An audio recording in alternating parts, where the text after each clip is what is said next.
Naniwala kayo sa sinabi niya na confidential nature kahit na isa lang signature sa napakaraming pangalan. So Kasi you siya took his po, word for it. kasi siya po ang nag-implement sa mga confidential activities, Your Honor, on the grounds. Siya po ang inatasan na mag-implement. Siya ang implementor po, Your Honor. So for me, in this case, you are stupid in the name of blind loyalty.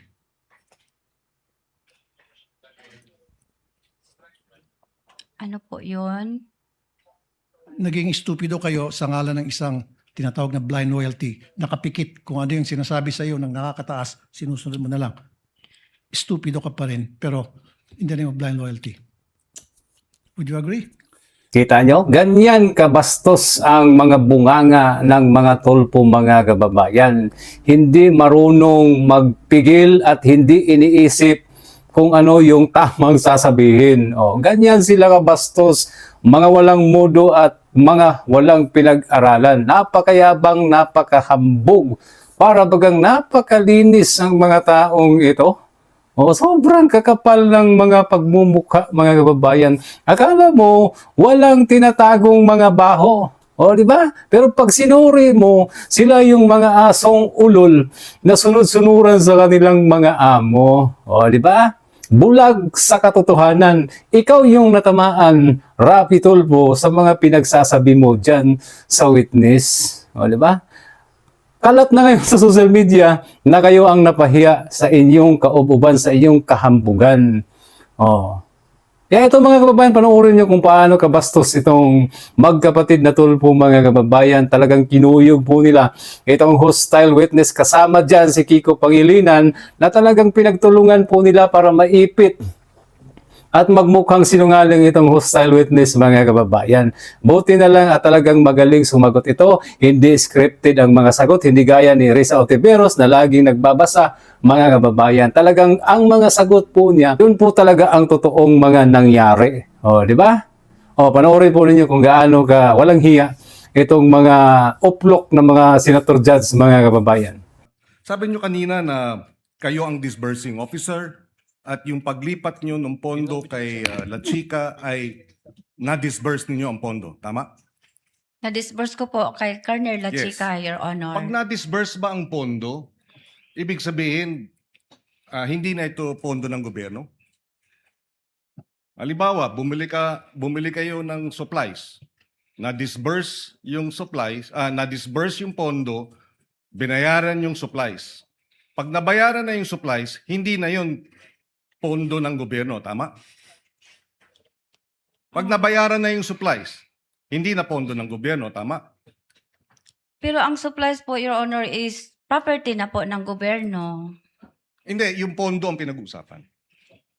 Pag nabayaran na yung supplies, yung pondo na nailipat, yun yung disbursement, tama? Ibig sabihin, yung paglipat ng pondo kay La Chica, disbursement ba yun?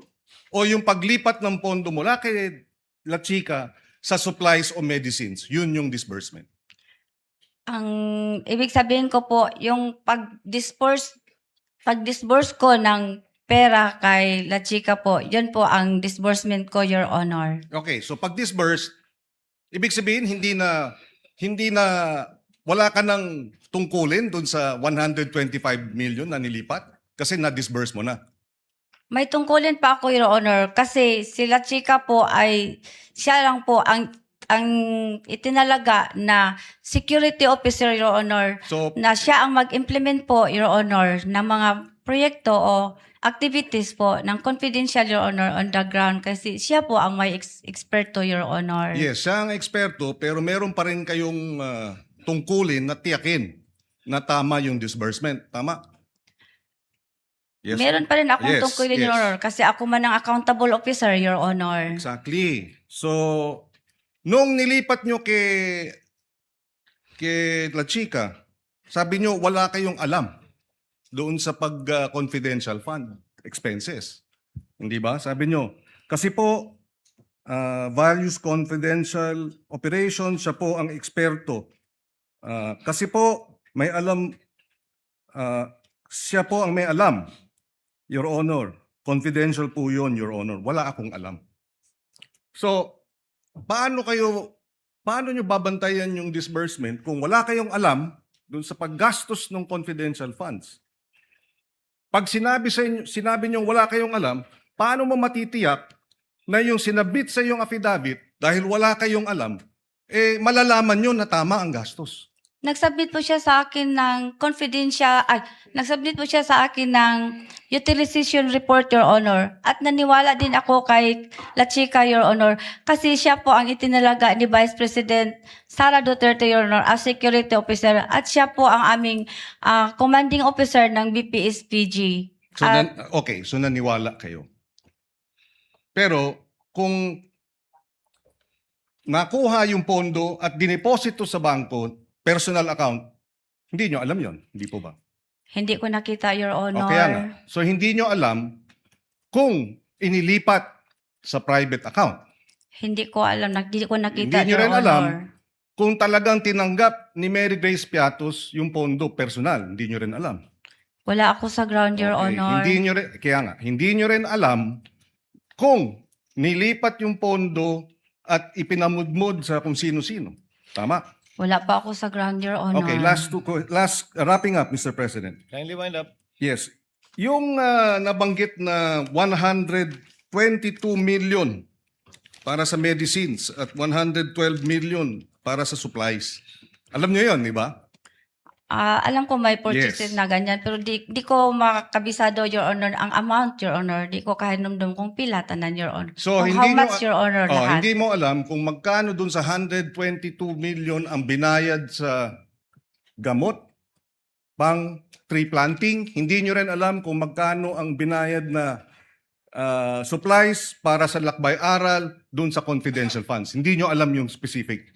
Meron pong binigay sa akin si Security Officer, Your Honor, yung fund utilization report, Your Honor, at saka yung So magkano ang acknowledgement receipt, medicines? Your Honor. Magkano ang medicines na napunta sa lakbay-aral?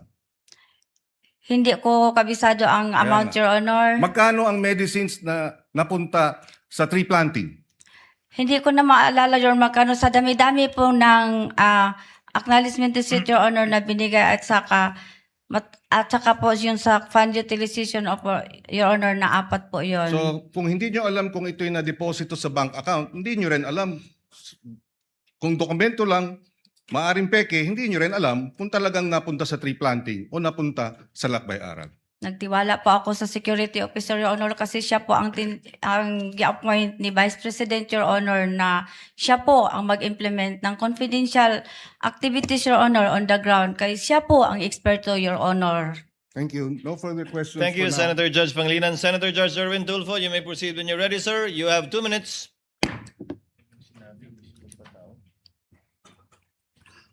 Thank you, Mr. Presiding Officer. Ms. Gina Costa.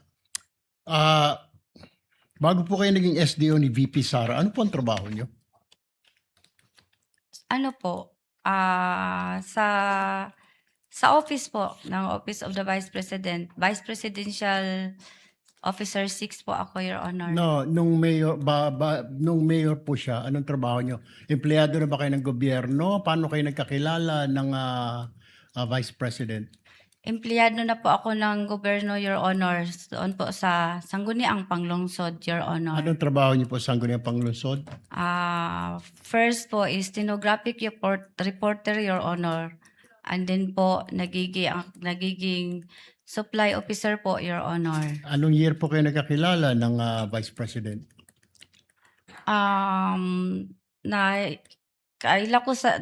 Nakilala ko siya, Your Honor, yung nagiging vice mayor po siya sa Sangguniang Panglungsod, Your Honor. Tapos, kinuha ka na niya sa kanyang opisina? Ganun po ba? Wala po, Your Honor. Nakilala ko lang siya bilang siya po ang vice mayor ng Davao City, Your Honor, sa Sangguniang Panglungsod, ang iyang opisina. Tapos ako, doon din nag-opisina sa Sangguniang Panglungsod, Your Honor, sa Kailan po admin kayo- office po. Kailan po kayo kinuhang SDO sa Office of the Mayor? Yung mayor na po siya, siya na po ang mayor ng Davao City, Your Honor. Alright. Alam niyo po yung mga pangalang Mary Grace Piatos, Chippy McDonald, Pusa, Pagong, Ngit-Ngit, Belat, na hindi po totoo mga tao ito, na mga totoong pangalan. Alam niyo po yun. Na-encounter ko po yun. Hindi, tanong ko po, alam nyo na hindi po totoo. JP McDonald ninyo, I'm sure. Nag-rely po ako sa... Hindi po. Common sense lang po. Pusa, Pagong. May apelido bang Pusa, Pagong sa Davao? Wala po akong narinig na Okay. ganyan, Your Honor. Pero alam mo na ito po, hindi totoo mga pangalan. Totoong tao po sila. Totoo pangalan, pero hindi po totoong pangalan. Yes po, Your Honor. Okay. Kung hindi po totoo mga pangalan, bakit wala kayong record ng toong mga pangalan ng mga tao na tumanggap na CIF? Bakit hindi po ninyo ni-remind si Colonel La Chica o maging si OVP na, Sir, Ma'am, kailangan po natin ng totoong pangalan na recipient ng CIF dahil baka hindi na kailangan ng COA at nasa Joint Memorandum Circular po yan. You should know that. Sa nabasa ko po sa GC, Your Honor, hindi naman po sinasabi doon na kailangan po ang pangalan ng recipient po, Your Honor. So sa pagkaintindi mo, hindi kailangan. Hindi mo nilalagay. Ano po yung nilalagay sa safes ng mga dokumento? Anong mga nilalagay? Anong nilalaman? Di ba pinapabili po kayo ng safe, di po ba? At bumili kayo ng safe. Tama po? Meron po kaming safe, Your Honor. Okay. Anong nilalagay sa safe? Nakalagay po sa Joint Memorandum Circular po yun. Meron po, ang nilalagay po doon yung mga documents po. Anong documents po yun? Yung CDR po. Okay. Alam niyo na si Colonel La Chica ay hindi po maaring mag-disburse dahil wala siya fidelity bond. Pero dahil utos po sa ni VP Sara, sumunod ka lang. Tama po. Instruction po yun. Siya po ang Kaya nga po. designate ni Ma'am VP Yes. Sara na security Kaya nga officer, po. Your Honor. Kaya nga po. Pero alam niyo na wala po siyang fidelity bond. And yet, dahil utos po ni VP, dinisburse po sa kanya. Tama po. Yes, Your Honor. Okay. So, tanggap mo rin po ang rason ni Colonel La Chica na huwag ka na magtanong kasi confidential fund yan. Hindi ka pwede magtanong. Despite the fact na ikaw ang disbursing officer at baka sumabit ka. So, hindi mo na tinanong, ano ba talaga ito, Colonel? At delikado ito, baka sumabit ako. Tama na ba yung sagot niya? Huwag ka na magtanong, tumahimik ka na lang dyan dahil confidential fund yan. Ikaw ang disbursing officer. Meron po siyang binigay sa akin, Your Honor, na fund utilization report po, Your Honor. Aside po sa pag-verify ko sa kanya kung bakit ito ang pangalan, Your Honor. Kasi confidential in nature po yun, Your Honor. So sa tingin mo, walang mali po sa paggasta ni Colonel La Chica sa intelligence fund, confidential fund ng Office of the Vice President? Sa tingin ko po wala kasi nabigyan po niya na ako ng fund utilization report, Your Honor, na binabangga ko po sa object of expenditures na binigay niya sa akin. Nagtugma po ang mga amount, Your Honor. At saka yung ano pong expenses ang dapat ma-incur niya, nandoon po rin, Your Honor. One last question, Presiding Officer. So, ibig kong sabihin, from the very start po, pagbibigay ng mga alias, walang totoong pangalan, paggasta ng mga class sa mga tree planting, okay lang yun. Part po yun ng confidential fund. Sa tingin mo? Basta po, binigyan po Di po, ako. kaya nga po, sa tingin mo, yung from the very start, yung mga Mereges Piatos, Pagong Pusa, normal yun. At pagkatapos yung paggasta sa mga tree planting, paggasta sa mga mga pagbili ng mga silya, lamesa, bahagi ng intelligence fund as a disbursing officer. Marami kasi ang tanong mo. No, ang Your tanong ko nga Honor. po, tama ba sa tingin mo yung paggasta ni Colonel La Chica, pagbili ng mga lamesa, upuan, tree planting, confidential fund, ma'am? Na Kasi, bahagi ng confidential yun. Kasi, Your Honor, sa tree planting po, napasok po doon ang confidential plan po during po sa pag-inspect po ng area po kung saan po mag-tree planting ang mga tao po at ang mga partner organization po. So pag-survey po, yun po, papasok po ang confidential operation, Your Honor. Pati po pagbili ng lamesa, may confidential din yun. Kailangan under strict confidence sa pagbili ng lamesa at upuan. Gagamitin po yun sa operation, Your Honor. Okay. No further questions, Mr. Presiding Officer. Thank you, Senator Judge Erwin Tulfo. Senator Judge Rafi Tulfo, you may proceed, sir. You have 2 minutes.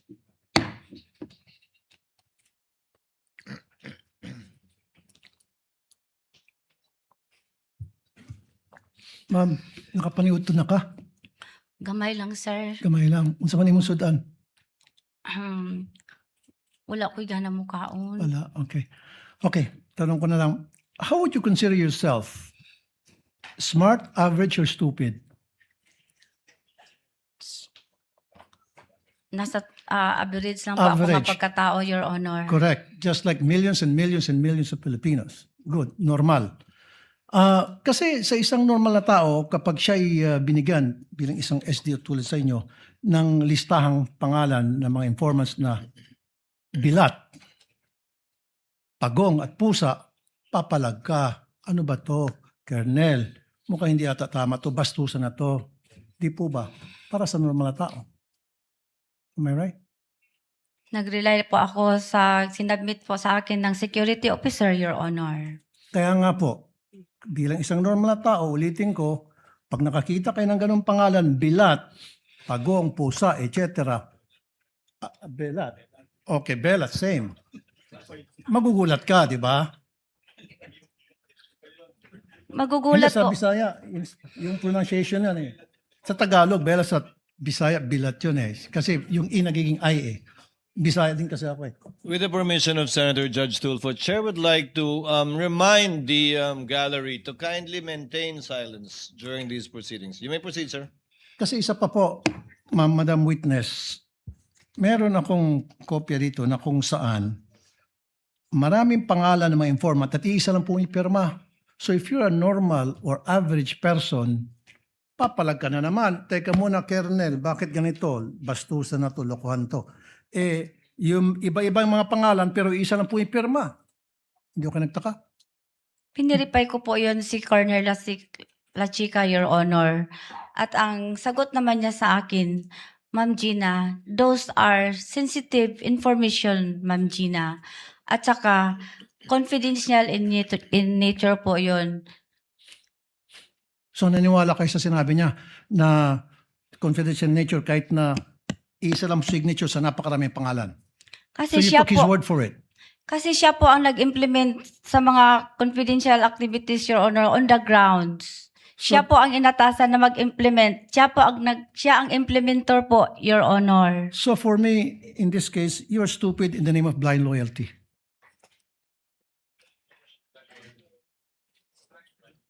Ano po yun?